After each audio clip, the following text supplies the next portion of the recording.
UFO Expansion Poltok 6.3. Ganito magtagalog ang Bisayang tulad As videographer and content creator na Bisaya ay mamamasyal tayo in Tagalog na naman na paliwanag. Gusto ko talaga sa Cusco, ngunit nandito tayo sa FO, kaya yan ang mukha ng mga backstage crew. Makita mo yan sila sa mga retractable barrier, mga stage fright personality or ang mga backstage crew. Mapanganib kasi kapag malapit sa barrier netting. So mayroon pala dalawang protective shields. Ang isa doon ay ang pagsupo sa lakas ng paghagis na bola. Sa mga malapit na daan sa UFO ay mapupuna mo rin ang tactile paving or braille blocks. Ang mga road and traffic signs. At dahil hindi pa siya tapos ay makakita ka pa ng mga kakaibang signage tulad na lang ng mga mandatory and safety requirements. Kasama na dito ang mga traffic devices tulad ng traffic cone. Ang dami ng traffic cone na nakita ko. Dahil nga mag-ikot tayo, hindi ko na sinama ang compactor, ang kinds of compactor, plate compactor, drum roller, or soil compactor at bulldozer. Siguradong may asphalt paver dahil may naka-asphalt road. Nabalutan pa ang lugar ng mga hazard and warning signs. Subalit hindi gawain ng asphalt paver ang carpeted grass ha, patawa ka pa. Truck crane, alam mo yung truck crane, di ba? Truck crane ay hindi nagtatanim ng halaman, ba't nasama to? Mobile carrier si truck crane, kaya siya importante para mapabilis ang pagbuhat ng mga construction vehicle. So ayan na ang ating 180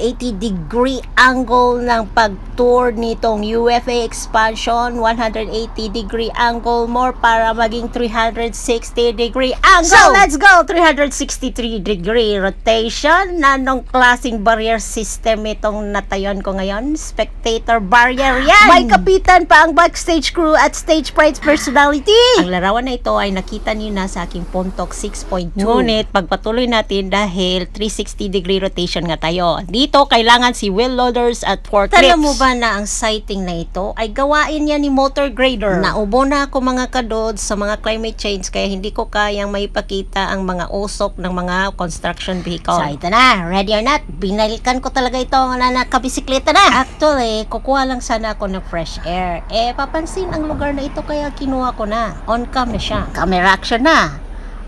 May point of view dito, no? Kasi as a director, mapili ako sa scene of the crime of investigation. Ayaw ko talaga ang isang daan lang. Dito ako nakulitan sa palaka o may palaka na naman akong nakita. First time ever ko lang nakakita na maliit talaga na palaka. Namangha ako na sa palakang ito.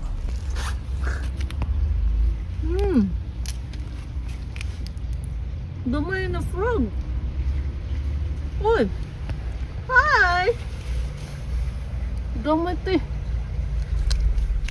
So, sa pagbisikleta ko ay huminto ko sandali. Wala ako sa concrete versus asphalt road kasi four season ang Japan. Huminto ako dahil gusto ko makita ang nandoon.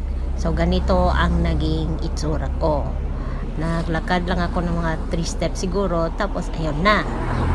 So, ganyan lang siya kalawak na daan. Okay lang yan, basta madaanan ng bisikleta. Nakita ko doon ang speed device monitor, pero wala siyang daan dyan ha. Sa 280 degree angle ay masilip na natin ang parte ng UFO. 80 degree angle more para makita natin ang kabuuan naman ng UFO. Para sa detailed technical instruction for cinematography, yan ang screenplay ng UFO expansion.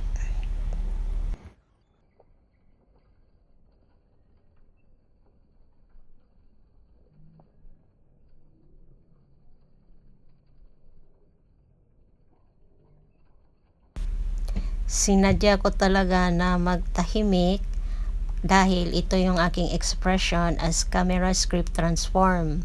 My functional on-set blueprint expression. So from that 360 degree angle view to this 360 degree road angle view to that 180 road angle view, ito yung larawan na yan.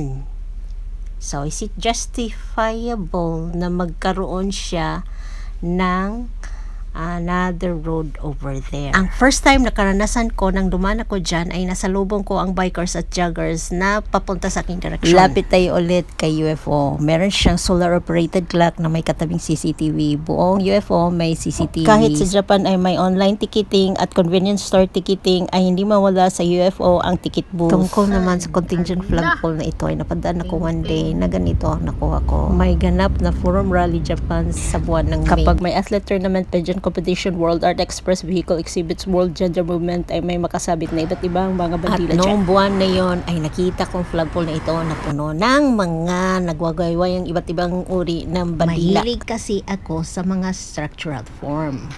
Wala akong pakialam na wala akong makitang tao. Kung sa panahon na ako'y naglalarawan o recording at may nakita kong tao, ay doon yan malagay sa trash. Off cam talaga silang lahat. はい、小学生集合、早い者勝ちでクイズ引いてください。早い者勝ち、早い者勝ち。 Halimbawa niyan, may narinig ako, delete agad at tinutok ko ang cam sa stairways. Ayan.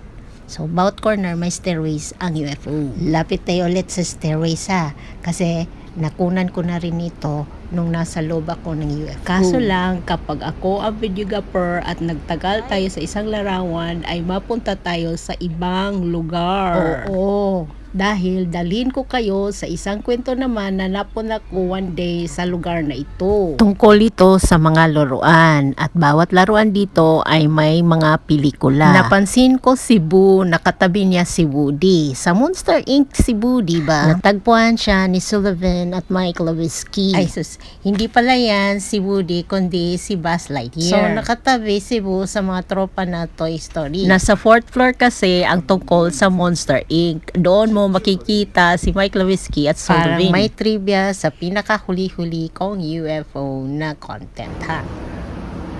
Ang partner niya guys, naman ta sa 4th floor no? Nakatawa ko kaya sa iyang kauban.